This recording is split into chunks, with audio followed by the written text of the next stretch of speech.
নকুল আর বিশু দুজনে খুব ভালো বন্ধু। গ্রামে ওদের বন্ধুত্ব দেখে সবাই খুশি হতো। নকুল খুব ভগবান বিশ্বাসী আর বিশু খুব পরিশ্রমী।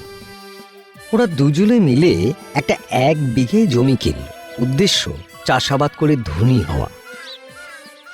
বিশু বলল, দেখো দেখো ভাই নকুল, আমরা যদি ঠিক মতো খাটতে পারি তবে আমরা খুব ভালো উপার্জন করতে পারবো। হ্যাঁ, তা ভগবানের যদি ইচ্ছে হয় তবে নিশ্চয়ই হবে। দুজন দুজনের মনোভাব জানালো।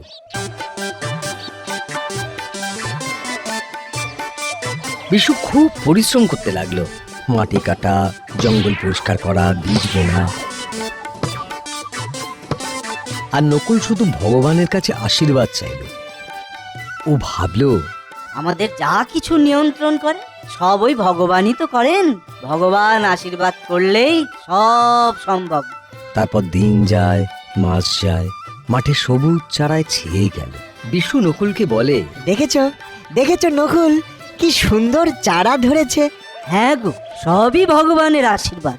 আমি তো রোজ ভগবানকে ডাকি, রোজ। বিশু কিছু বলে না, সে শুধু মন দিয়ে কাজ করতে থাকে। আরো কিছুদিন গেল, ফসল ফলল, জমি সোনালি ফসলে ভরে গেল। নকুল আর বিশু খুব খুশি। নকুল আকাশের দিকে হাত জোর করে প্রণাম করে বলে, হে ভগবান, ভগবান তোমার আশীর্বাদে এ সব সম্ভব, সব সম্ভব। তোমার আশীর্বাদেরই তো ফল। গো বন্ধু, বলেছিলাম না ভগবানের আশীর্বাদ ছাড়া একটা পাতাও পড়ে না, একটা পাতাও না। এবার ফসল বিক্রয়ের সময় এলো। ফসল বিক্রি করে অনেক লাভ হলো, কিন্তু এবার শুরু হলো সমস্যা, টাকা ভাগ নিয়ে। নকুল বলে, ভাই বিশু, কি গো, হ্যাঁ ভগবানের ইচ্ছায় ভালোই তো লাভ হয়েছে গো। হ্যাঁ, এবার আমরা লাভের অংশ ভাগ করে নিই, কি গো? দেখো ভাই, এই জমিতে বীজ বপন থেকে শুরু করে ফসল কাটা অবধি আমি পরিশ্রম করেছি। সুতরাং পরিশ্রমের তো একটা মূল্য থাকে নাকি? তাই তাই আমারই কিন্তু বেশি লাভের অংশ পাওয়া উচিত। হ্যাঁ, সে তুমি যাই বলো না কেন ভাই, আমার কিন্তু বেশি লাভের অংশ পাওয়া উচিত। ও, তা আমি যে ভগবানের কাছে সব সময় আশীর্বাদ চেয়েছি, ভগবানের আশীর্বাদ ভিন্ন এই এত ফসল ফলতো, বলো ফলতো কি? সুতরাং আমার বেশি পাওয়া উচিত, বেশি। দুজনের কথা কাটাকাটি চলতে থাকে। এই প্রথম ফসলের ভাগ বাটোয়ারা নিয়ে ওদের মধ্যে ঝগড়া বিবাদ শুরু হয়ে গেল। দুজনেই চলল গ্রামের মোড়ল মশাইয়ের কাছে।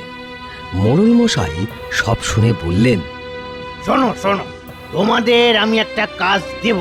তোমাদের মধ্যে যে এই কঠিন কাজটি করতে পারবে সেই লাভের অংশ বেশি পাবে। এই আমার বিচারে তোমরা খুশি হবে তো? হ্যাঁ মোড়ল মশাই, আমরা রাজি। এবার মোড়ল মশাই দুজনকে 2টো বস্তা দিয়ে বলেন, এই বস্তার মধ্যে কাকড় ভর্তি চাল আছে। কাল সকালের মধ্যে চাল আলাদা আর কাকড় আলাদা করে আনতে হবে। আমি দুজনের কাজ দেখে বিচার করব, কেমন? নকুল আর বিশু দুজনে বস্তা 2টো নিয়ে যায়। নকুল বস্তাটি মন্দিরে রেখে দেয়। মনে মনে ভাবে, হে ভগবান, ভগবান তোমার আশীর্বাদ থাকলে সব সম্ভব হবে, সব। এটা আবার প্রমাণ হবে। এই ভগবান, দেখো ভগবান। কিন্তু বিশু রাতে সেজ বাতি জ্বালিয়ে চাল আর কাঁকড় আলাদা করতে থাকে। নকুল ভগবানের জন্য বস্তা 2টো রেখে ঘুমিয়ে পড়ে। সকাল হয়। বিশু বস্তার চাল আর কাঁকড় যতখানি পেরেছে আলাদা করে মোড়ল মশাইয়ের কাছে নিয়ে এসেছে। হুজুর হুজুর, পুরোটা সম্ভব হয়নি, কিছু বাকি আছে।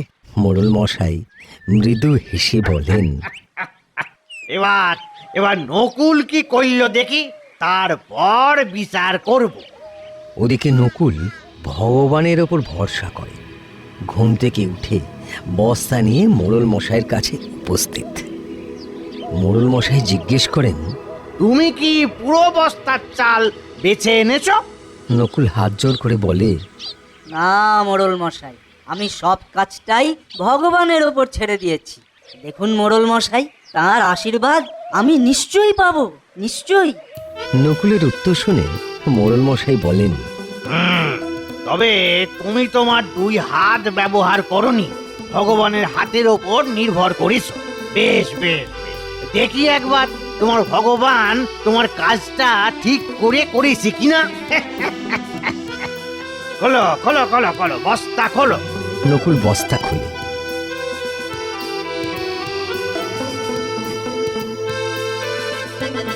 দেখা যায় যেমন কাঁকড় ভর্তি ছিল ঠিক তেমনই আছে। তখন মোড়ল হেসে বলেন, ভগবান আমাদের সবাইকে এই 2 হাত দিয়েছেন কাজ করার জন্য। এটাই ওনার শ্রেষ্ঠ দান। উনি তাদেরকেই আশীর্বাদ করেন যারা পরিশ্রম করে। বুঝলে নকুল, এই বিশুর পরিশ্রমেই তোমাদের ফসল হয়েছে। তুমি কোনো পরিশ্রম করনি, তাই লাভের অংশ বিশুই বেশি পাবে। নকুল সব বুঝতে পারল। তার যে মারাত্মক ভুল হয়েছে সে সেটা বুঝতে পারল। মোড়ল আরো বললেন, নকুল, তুমি যদি বিশুর সাথে হাত মিলিয়ে কাজ করতে তবে তোমাদের আরো ফসল হতো, আরো বেশি উপার্জন করতে পারতে। এরপর থেকে নকুল আর বিশু তাদের জমির পেছনে পরিশ্রম করতে লাগলো। সে বছর আরো আরো বেশি ফসল হলো, লাভ হলো অনেক বেশি। আর কোনোদিন বন্ধুরা, ভাগ বাটোয়ারা এই নেই, ভিডিও থেকে তাদের আমরা কি মধ্যে শিক্ষা কোনো পাই? বিবাদ হয়। কি জীবনে সফল হতে হলে নিজের চেষ্টাও করতে হবে। আর এই ভিডিওটা তোমার যদি একটুকু ভালো লাগলে লাইক এবং সাবস্ক্রাইব করতে ভুলো না।